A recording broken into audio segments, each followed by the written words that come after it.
Ya, Bisa aku mah. Mulai. bentar.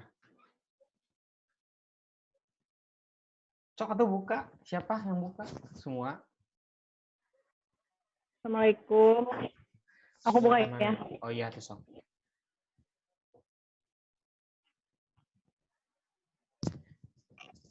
Bismillahirrahmanirrahim. Bismillahirrahmanirrahim. Assalamualaikum Assalamualaikum warahmatullahi warahmatullahi wabarakatuh. wabarakatuh. Sok gimana? Lanjut. Oh, lanjut. Kami dari kelompok berapa? Lanjut atuh. Kelompok sekian akan membahas Lanjut. adab berpakaian dan pergaulan dalam Islam. Nah, di sini bagaimana kita akan membahas bagaimana Adab sih adab berpakaian dan berpakaian pergaulan. kita Sok gitu, aku ya. baik ikhwan baik ahwat, terus pergaulan dalam Islam, ikhwan ke ahwat maupun ahwat ke ikhwan atau cewek ke cowok atau cowok ke cewek gitu ya. Oke. Yang pertama silahkan. Tak Supi. Kalau aku ya. Yang pertama ada adab umum dalam berpakaian. Nah, adab umum dalam berpakaian ini diantaranya adalah menggunakan pakaian yang halal. Hah? Udah, ini udah slide-nya udah di ini. Sok. Nah, tapi nggak keganti tahu. Wah. Ini aku udah. Udah. Udah ih. Yang pertama adalah gunakan pakaian yang halal. Iya, udah. Nah, gimana yang pakaian yang halal teh? Hendaknya pakaian yang digunakan halal bahannya, halal juga cara mendapatkannya, dan halal harta yang digunakan untuk mendapatkan pakaian tersebut. Di sana ada hadis dari Abu Hurairah radhiyallahu anhu, Nabi sallallahu alaihi wasallam bersabda, baca ini nih teh. Mangga. Ayuhan nallaha thayyibun la yaqbalu illa thayyiban wa innallaha amaral mu'minin bima amara bihil mursalin. Faqala ya ayyuhar rasul kulu minat thayyibati wa amalu sholihan. Ini bima ta'maluna alim. Wa qalu ya ayyuhalladzina amanu kulu min thayyibati ma razaqnakum tsumma dzakara rajula yutilu safara asy'asa akbar.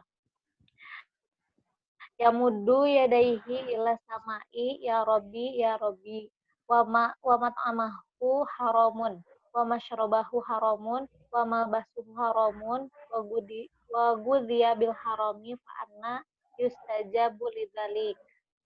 Next. Nah, jadi yang pertama harus menggunakan pakaian yang halal, baik bahannya, cara mendapatkannya, dan harta yang digunakannya. Udahlah, Om. Next. Udah. Yang kedua. Terus yang kedua adalah tidak menyerupai lawan jenis. Tidak diperbolehkan menyerupai lawan jenis dalam bertingkah laku, berkata-kata, dan dalam semua perkara. Demikian juga dalam berpakaian. Laki-laki tidak boleh menyerupai perempuan, demikian juga perempuan tidak boleh menyerupai laki-laki. Di sini ada hadisnya dari Abdullah bin Abbas radhiyallahu anhu. Beliau berkata, "Ta'ana Rasulullah sallallahu alaihi wasallam al-mutasyabbihin minar rijali bin nas wal mutasyabbihati minan nasi birijalijal." Min nisa'i birijal. Rasulullah SAW melaknat laki-laki yang menyerupai wanita dan para wanita yang menyerupai laki-laki. Hadis riwayat Bukhari. Ya, jadi yang kedua tidak boleh menyerupai lawan jenis, baik laki-laki maupun perempuan. Yang ketiga. Memulai dari sebelah kanan.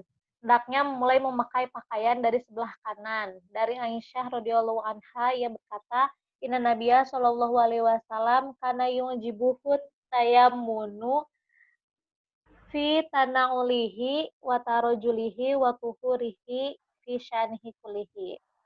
Nabi Shallallahu Alaihi Wasallam membiasakan diri mendahulukan yang kanan dalam memakai sandal, menyisir, bersuci, dan dalam setiap urusannya. Jadi bukan jadi yang ketiga adalah pakai pakaiannya dari sebelah kanan dulu. Terus yang keempat, tidak menyerupai pakaian orang kafir. Nah, disebut menyerupai orang kafir jika suatu pakaian menjadi ciri khas orang kafir.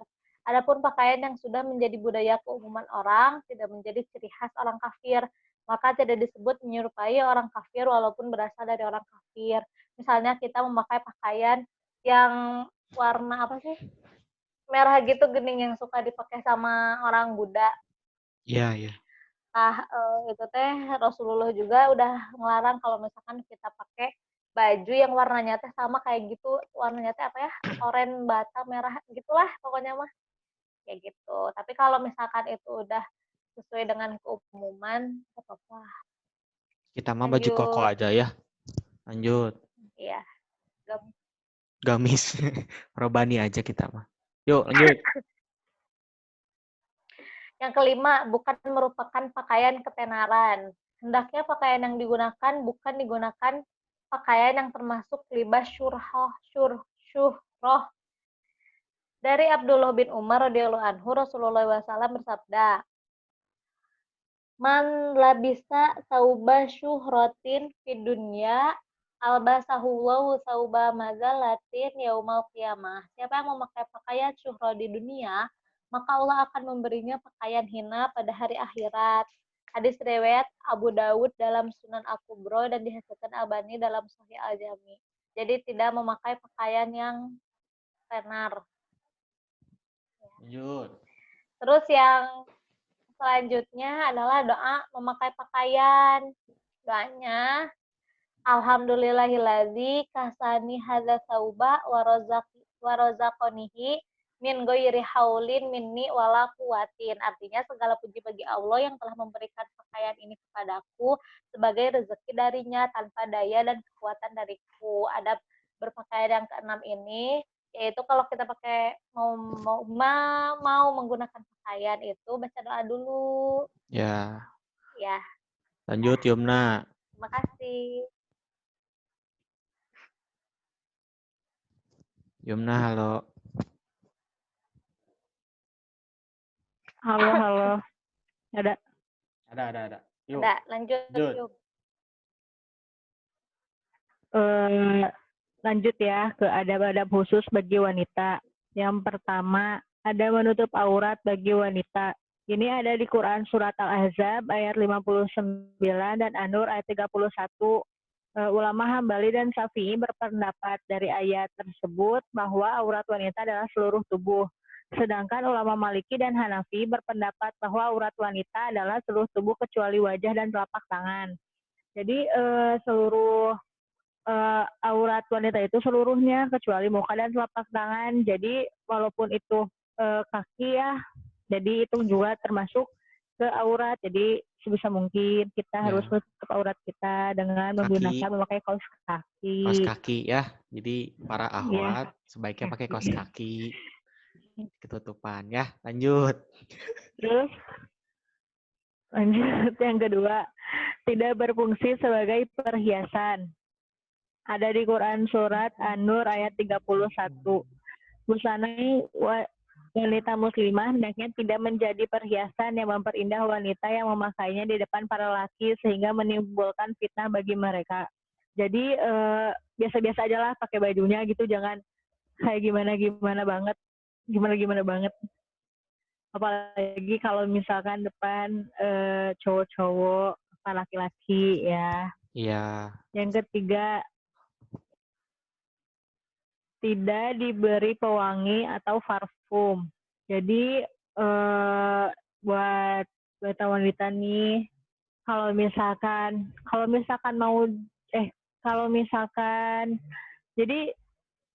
pakai parfum kayak gitu-gitu, jangan berlebihan. Kalau misalkan buat menghindar dari dari bau-bau yang tidak enak boleh, tapi jangan berlebihan. Jadi jangan misalkan ya kita teh mau lewat nih depan banyak orang terus sengaja banget pakai parfum yang berlebihan banget, terus biar siapa nih nah biar kayak gitu, nah itu nggak boleh. Terus Yang keempat, lebar dan longgar. Nah, jadi jangan pakai baju, udah jelas ya, jangan pakai baju yang ngetat-ngetat, intinya kayak gitu. Soalnya udah diperintahkan untuk lebar dan longgar. Lanjut. Tes, Yuk, lanjut. ada. Yang kelima, kainnya tebal, tidak tipis, dan tidak memperlihatkan lekuk-lekuk tubuh. Ini dari Nabi bersabda, Rasulullah SAW bersabda, gundul. Bisa salah bacanya, aku baca artinya aja ya. Iya, sok. Ada 2 golongan dari umatku yang belum pernah aku lihat. Satu, suatu kaum yang memiliki cambuk seperti ekor sapi yang digunakan untuk memukul orang-orang. 2, para wanita yang berpakaian sapi telanjang. Mereka berlenggak-lenggok. Kepala mereka seperti punuk unta yang miring, seperti benjolan. Mereka itu tidak masuk surga dan tidak akan mencium wanginya. Walaupun wanginya surga tercium sejauh jarak perjalanan sekian dan sekian. Jadi maksud dari sini itu, dia tuh pakai baju, tapi pakai bajunya itu tipis si kainnya tuh, jadi kelihatan sama orang-orang tuh. Terus saya juga pakai baju, tetap pakai baju, kainnya tebal, tapi ngetat, nah kayak gitu. Jadi terlihat lekuk-lekuk tubuhnya. Terus juga buat wanita yang suka pakai kayak konde gitu loh di kepalanya. Nah itu tuh kalau misalnya terlalu besar, nah itu tuh sampai menyerupai punuk unta. Nah, itu juga nggak boleh. Kayak gitu ya. Udah ya, Udah. Pikun. Lanjutin Om. Oke. Karena di sini aku laki-laki sendiri, jadi pengen ngejelasinnya adab-adab khusus bagi laki-laki. Nah, bagaimana sih untuk menutup aurat bagi laki-laki? Di sini menjelaskan batasan aurat laki-laki adalah dari pusar hingga lutut. Berdasarkan hadis, ini gundul sedikit gimana tuh? Artinya aja ya. Nah, yang di bawah pusar dan di atas kedua lutut adalah aurat. Hadis riwayat Al-Baihaqi. Nah, jadi dari pusar tuh apa? Di bawah dada, pasti laki-laki tahu ya. Nah, itu pusar. Nah, sampai kedua lutut, di atas lutut. Nah, di situ aurat laki-laki. Beda dengan halnya perempuan, tadi udah dijelaskan oleh Yumna. Kalau perempuan mah seluruh tubuh kecuali telapak tangan dan muka, wajah. Nah, yang kedua, tidak memakai emas. Maka tidak diperbolehkan lelaki menggunakan emas dalam bentuk apapun. Baik cincin, kancing baju, pakaian berbahan emas, beige atau semisalnya. Jadi kalau nanti laki-laki pas nikah juga, jadi nggak boleh pakai cincin, meskipun supaya samaan nih sama istrinya tetap nggak boleh. Bolehnya selain emas, misalkan cincin mainan aja ya, perak kayak gitu. Nah yang ketiga, tidak memakai sutra. Sutra itu kain berbahan sutra, itu juga tidak diperbolehkan. Yang selanjutnya, hendaknya tidak isbal. Isbal artinya menggunakan pakaian yang panjangnya melebihi mata kaki, baik itu celana, sarung, jubah, dan semisalnya. Jadi kan ada hadisnya juga, mau ditampilin nggak? Nggak usah lah ya, udah ada di materinya. Jadi kalau terutamanya pas sholat, jadi si celana panjang atau si sarung itu jangan sampai melebihi mata kaki. Ada jarak jadi dari betis sampai mata kaki gitu. Jadi tidak boleh menutupi mata kaki. Udah paling segitu. Sekarang Egaeun. Ega. Egaeun. Ega lanjut. Itu di mood. Ya. Selanjutnya ada pergaulan dengan. Di sini ada 4 poin. Yang pertama, perintah menjaga pandangan. Sesuai dalam Quran Surat An-Nur ayat ke-30, yaitu, katakanlah kepada laki-laki beriman, hendaklah mereka menundukkan pandangannya dan memelihara kemaluannya. Selanjutnya, yang kedua, larangan berdua-duaan. Sesuai riwayat Al-Bukhari Muslim, janganlah seorang laki-laki berdua-duaan atau khawat dengan wanita kecuali bersama mahramnya. Jadi ya gitu, gak boleh ya berdua-duaan.